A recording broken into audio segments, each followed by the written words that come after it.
Hi everyone, and welcome to the Burnt Brass Homestead channel. This video is geared towards anyone who wants to start an emergency food and long-term food pantry, but have no idea where to start, as well as those who feel overwhelmed by the topic and those on a budget. The CDC recommends having a 3-day emergency food supply. However, I think one should have at minimum 3 months. Even then, I don't think that's enough. Why? I think about the winter months, where it is hardest to grow food compared to summer and spring. If times are tough due to job loss, financial instability, a recession, or depression, you will have food on hand, and 5 months of food will get you through the winter into spring to see your first crops producing. At least that's my thinking on this topic. The first item on the list is rice. Get a 20-pound bag of rice. If you can do more, then great, but start with 20 pounds of rice. The second item are beans, whether they are black, turtle, kidney, red, white, navy, etc. Start off buying a combination of dried beans and canned beans. In the future, I would suggest that you only buy dry beans and can them yourself. Rolled oats, oatmeal, get about 5 pounds worth. Next on the list is spaghetti sauce. Buy 8 jars. To go with the spaghetti sauce, you would get spaghetti pasta. I recommend 8 packs. Next on the list is canned meat. That can be tuna, sardines, salmon, or chicken. Consider purchasing 8 cans of it. Next is fruit. Whether it's fruit cocktail, whether it's a can of pears or peaches, apples, whatever your family likes, or a combination thereof. Also get about 8 cans. Next on the list is water, and it is extremely essential. It seems many people rely heavily on purchasing bottled water for emergency preps. However, I recommend getting water totes. You can filter well water, municipality water, even rainwater to fill these totes, thereby removing your dependency from purchased bottled water.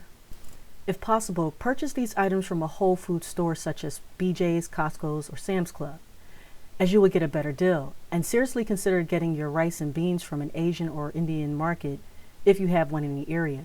They seem to have the best prices. That's pretty much it for this week's shopping list. You can get all these items for close to $100 if you take my advice on where to purchase them. And a family of 4 can live off this shopping list alone for 2.5 weeks in an emergency, which is not bad for $100. But obviously we need to do more shopping to complete this list and get the food pantry up to 1 month supply. Again, this is not a complete list of items. We are taking baby steps for those who are on a tight budget and those who do not want to be overwhelmed with purchasing hundreds of dollars worth of food. The second part of this shopping list will be announced in next week's video. In the meantime, take this time to properly label and store these items in airtight buckets if you have them. Otherwise, use what you have, such as totes, to protect the rice and beans from critters like rodents, light, and moisture. Make room for the additional items that will be purchased in the future. You do not need to store these items in Mylar bags, such as the rice and beans. Mylar bags is for food that you would store for more than a year. At this point, it's not worth it, especially if you're tight on cash. Once the food pantry is up to about 6 months and you know you will continue on this path, then consider packing the food in Mylar bags to store for longer periods of time.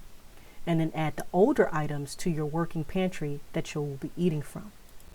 Now, we do have food stored in Mylar bags with oxygen absorbers, but that food is not in rotation.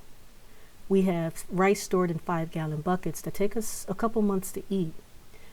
Once we have eaten that food, we buy more to refill the 5-gallon bucket. By doing this, we are not wasting Mylar bags or oxygen absorbers. As these items, I should say, has significantly gone up in price within the last couple years.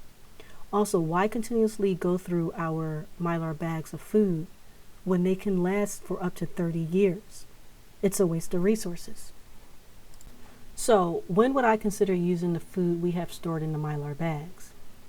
Well, when it's not in our budget to purchase food, if there's job loss, when it is extremely unsafe to go out in public to markets, when we are in a full-on depression and inflation causes rice to soar to $100 per pound. Now the last one was a bit exaggerated, but you know what I mean. And for the record, I have had rice and flour stored in its original packaging for at least a year, and neither went rancid. But if Mylar bags and oxygen absorbers are within your budget, then get them. Otherwise, keep everything in its original package and store it in an airtight container to protect it against light, as well as critters such as rodents and moisture. And as you continue to add to your long-term food storage, then consider putting them in Mylar bags and taking them out of immediate rotation. But we're not quite done yet. Now that you have some extra food in your pantry, it's time to relax, grab a pencil and pad to take notes of all the items, all the food that you and your family eat on a weekly basis. Preferably list the simplest foods you eat, like spaghetti, pizza, chicken, tuna. Then think about how much is required to feed your family for one meal. For example, if your family eats spaghetti at least once a week, how many jars of spaghetti sauce does it take, and how many packages of spaghetti pasta?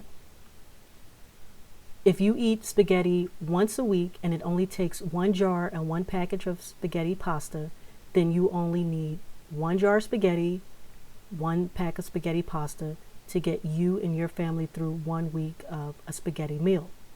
And if you multiply that by 4, that's how you know how much you need for 1 month's worth of spaghetti for your family. Do the same with rice. How many cups does it take to feed your family a serving of rice? And how many times a week do you eat rice? If you are a family of 4 and it takes 2 cups of rice, dried, per meal to satisfy your family, and you eat rice 5 times a week, then you need 10 cups of rice per week to feed your family. Multiply that by 4, and that will give you 1 month's worth of rice for your family, which is 40 cups. 1 cup of white jasmine rice weighs about 0.47 pounds. So for this example, you would need about 4.7 pounds of rice per week and 18 pounds for the month to feed a family of 4 that eat 2 cups of rice 5 times a week. When you plan a long-term food pantry based on what your family eat on a regular basis, it will be much more beneficial than looking up what food some YouTuber have in their pantry and imitating that. Store food that you and your family eat and enjoy. Well, that's it for this video. This will be a series with another video being posted next week to continue starting a long-term food pantry, taking baby steps. If you found this video to be useful, please share and subscribe to help this channel grow. And you are always welcome to leave a comment.